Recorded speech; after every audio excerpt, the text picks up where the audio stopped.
Imaginez ceci, un vaisseau spatial de la taille d'une voiture, dérivant seul dans le vide spatial à 23,3 milliards de kilomètres de la Terre, emportant avec lui non seulement de la technologie humaine, mais aussi un cœur qui bat, une voix. Pendant près de 5 décennies, Voyager 1 a sillonné l'espace, murmurant des secrets aux confins de notre univers connu. Elle a été conçue pour observer, mais jamais pour agir, pour écouter, mais jamais pour parler. Et pourtant, il y a quelques semaines à peine, quelque chose a changé. Des signaux incohérents ont commencé à arriver, des impulsions d'une précision impossible, des motifs imbriqués les uns dans les autres, des instruments qui s'allumaient sans commande. Puis vint la dérive. Voyager ne se contentait plus de se déplacer. Elle était guidée vers quelque chose qui défie toute logique, quelque chose d'invisible à tous les télescopes que nous possédons, et pourtant suffisamment réel pour infléchir la trajectoire d'une machine lancée en 1977. S'agissait-il d'un dysfonctionnement, d'une coïncidence ou bien quelque chose tapi dans l'obscurité entre les étoiles, répondait-il. Ce que vous allez voir n'est pas de la science-fiction.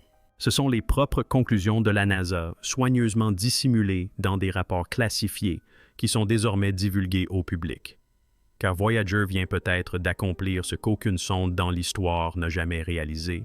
Elle a peut-être trouvé une réponse. Non pas de la Terre, non pas de nous, mais d'eux. Le voyage de Voyager. Un a débuté par un alignement cosmique exceptionnel, une fenêtre qui ne s'ouvre qu'une fois tous les 175 ans. Jupiter, Saturne, Uranus et Neptune s'étaient alignés comme des pierres de guet à travers le système solaire.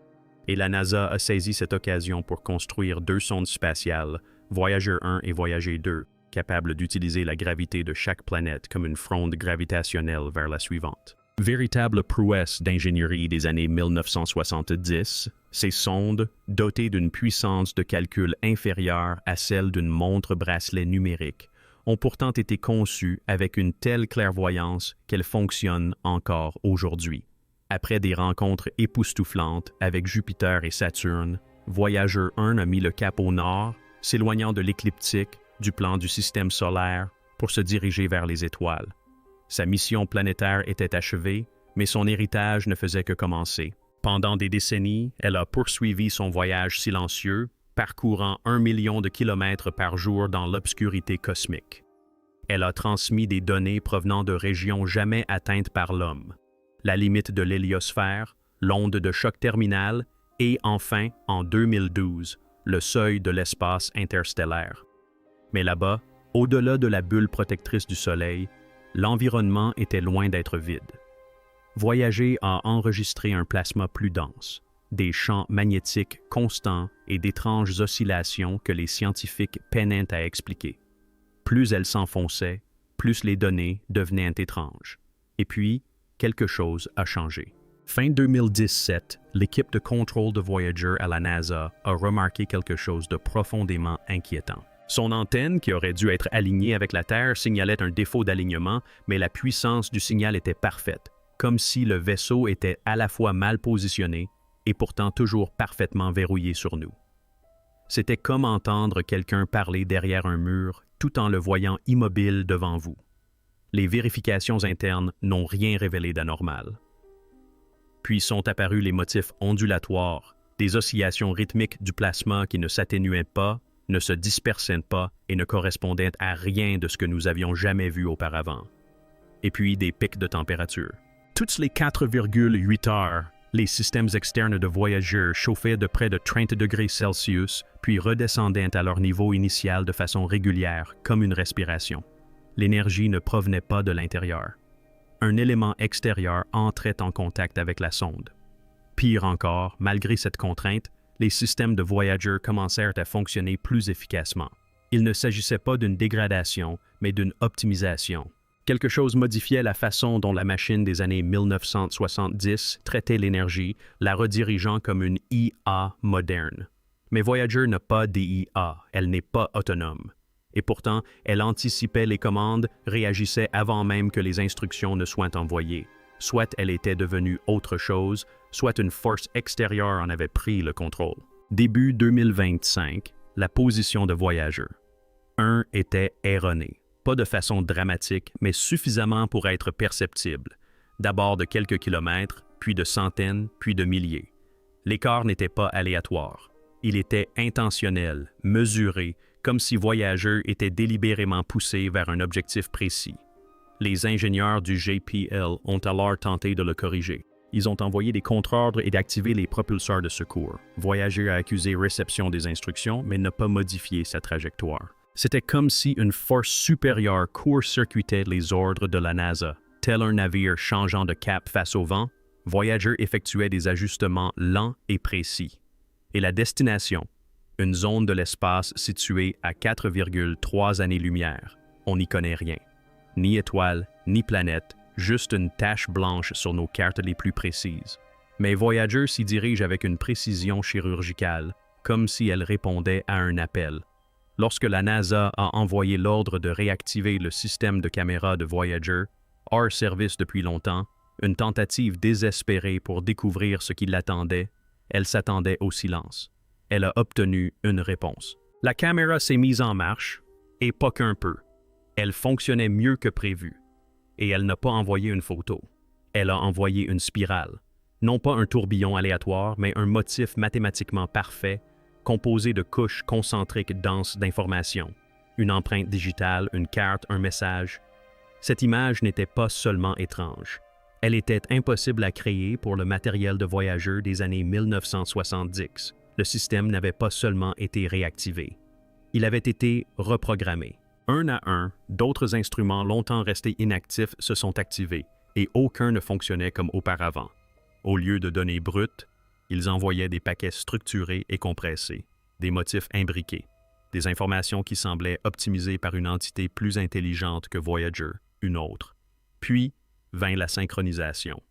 Des impulsions provenant de capteurs distants disposés en un réseau tridimensionnel avec Voyager au centre. La carte ainsi créée pointait vers le même point vers lequel Voyager dérivait, un nœud invisible dans l'espace interstellaire, une région vide ou peut-être une porte. Alors que Voyager, approchait du secteur inexploré de l'espace, ses instruments commencèrent à se comporter d'une manière inédite.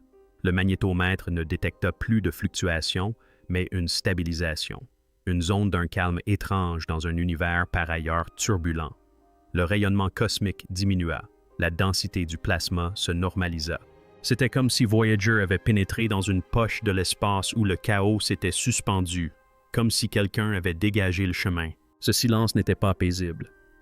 Il était chirurgical, comme une antichambre précédant un événement monumental. Cette région, que les journaux de bord de la mission ont baptisé le secteur sombre, est un angle mort interstellaire, un lieu dépourvu du bruit électromagnétique qui emplit le reste de l'espace. C'était comme si Voyager était entré dans un vide d'observation, une région où aucune donnée extérieure ne transitait et où aucune lumière ne revenait. Mais au sein de ce vide, les signaux reçus par Voyager devinrent plus forts, plus structurés. Il ne s'agissait plus de sursauts aléatoires ni de parasites cosmiques, mais d'impulsions précises, régulières et spatialement stratifiées. Quelque chose était là, n'émettant pas de rayonnement, ne réfléchissant pas la lumière, mais transmettant des messages. Dans l'une des transmissions les plus étranges jamais reçues d'une sonde interstellaire, l'antenne à faible gain de Voyager a émis un paquet de codes binaires bruts, des milliers de lignes. D'abord considéré comme un dysfonctionnement ou une interférence de rayons cosmiques, le signal a été transmis à des algorithmes de décodage par intelligence artificielle qui ont révélé quelque chose de stupéfiant. Une symétrie fractale intégrée, un séquençage par force de base et des motifs répétitifs qui reflétaient la structure en double hélice de l'ADN. Les scientifiques étaient paralysés. Soit Voyager était en train de se désintégrer dans la fusion la plus organisée jamais observée, soit quelque chose l'utilisait pour envoyer un message dans le langage du vivant. Il y avait des séquences de codons, mais aucune protéine. Le résultat: des motifs imitaient des chaînes organiques, mais contenaient des erreurs cohérentes, comme des mutations délibérées. Non pas brisées, mais cryptées. Ce n'était pas de l'ADN, c'était du méta-ADN, une structure biologique réinterprétée comme un message, comme si l'émetteur connaissait les mécanismes de la vie ou notre propre fonctionnement. Peu après le signal codé dans l'ADN, les gyroscopes de Voyager se mirent à tourner indépendamment. Ce mouvement n'était pas aléatoire. Il correspondait au rythme du code Morse, un système désormais inopérant qui envoyait des messages dans l'espace. Plus troublant encore, ces motifs, une fois convertis en son, formaient des harmoniques, des fréquences qui imitaient les intonations de la parole humaine, mais sans phonème ni langage. C'était comme entendre un fantôme de communication, quelque chose qui tentait de nous imiter syllabe par syllabe. On a fait appel à des psychologues, des cryptographes et même des linguistes. Leur découverte était glaçante. Les intonations étaient corrélées à l'intensité émotionnelle, les montées et les descentes correspondant à la surprise, la peur et la curiosité. Ce n'était pas une prononciation, mais une intention, comme si quelque chose apprenait nos rythmes, comme si cela nous écoutait depuis des décennies. Et maintenant, elle tentait de répondre. Puis vint le choc final. Voyageur. Un changea de cap. Non pas une dérive, ni une anomalie, mais une trajectoire contrôlée et délibérée. Un virage, non pas vers la Terre, ni vers une étoile, mais dans une région sans masse connue, sans attraction gravitationnelle, sans corps céleste pour expliquer ce changement. Les ingénieurs l'ont confirmé. Voyager. Un avait exécuté une manœuvre non prévue par sa programmation. Sans propulsion active ni commande émise, ce virage n'était pas aléatoire. Elle s'est alignée avec la grille de pulsar reçue quelques jours auparavant, avec une précision angulaire au dixième de millimètre près, comme si Voyager avait reçu des coordonnées et les avait acceptées. Elle est maintenant en route vers un couloir spatial dont nous ignorions l'existence. Une déchirure, un pli, un point de transit. Nul ne le sait. Mais un fait résonne désormais au centre de contrôle comme une prophétie oubliée. Voyager un vient de virer, non pas parce que nous le lui avions demandé, mais parce que quelque chose d'autre le fait. Voyager. Un n'était pas censé survivre aussi longtemps. Elle était conçue pour une exploration planétaire, non pour un pèlerinage interstellaire.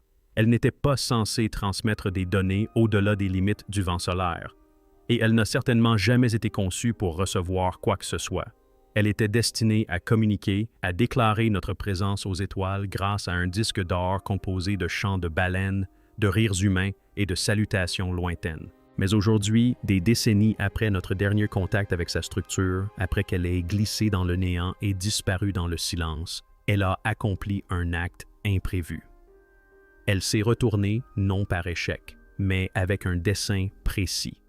Les signaux qu'elle a captés, les images qu'elle a transmises, les codes en spirale et les impulsions harmoniques, les changements de trajectoire, tout convergent vers une conclusion d'une beauté terrifiante. Voyager, n'était pas seul. Elle ne l'a jamais été. Quelque chose, quelqu'un écoutait, attendait, observait, et maintenant que notre émissaire le plus lointain a franchi le cap entre le silence et la réponse, nous devons poser une question que personne à la NASA n'a jamais osé formuler à voix haute, et si nous n'étions jamais destinés à nous retourner. Car Voyager n'a pas seulement changé de cap dans l'espace. Son voyage a marqué un tournant dans le récit, dans l'histoire, passant d'outil à messager, d'observateur à témoin, et peut-être maintenant à acteur. Nous l'avons pointé vers l'extérieur, espérant des échos. Au lieu de cela, nous avons peut-être invoqué un miroir. Alors, que se passe-t-il ensuite? Où Voyager va-t-elle? Qu'est-ce qui nous attend à ces coordonnées impossibles? Et surtout, qu'est-ce qui nous attend à son arrivée? Si cette histoire vous a donné des frissons, si le virage de Voyager vous a semblé trop précis, trop opportun, trop humain, alors restez avec nous, car ce n'est pas la fin de la transmission. Voici la première réponse. Abonnez-vous dès maintenant.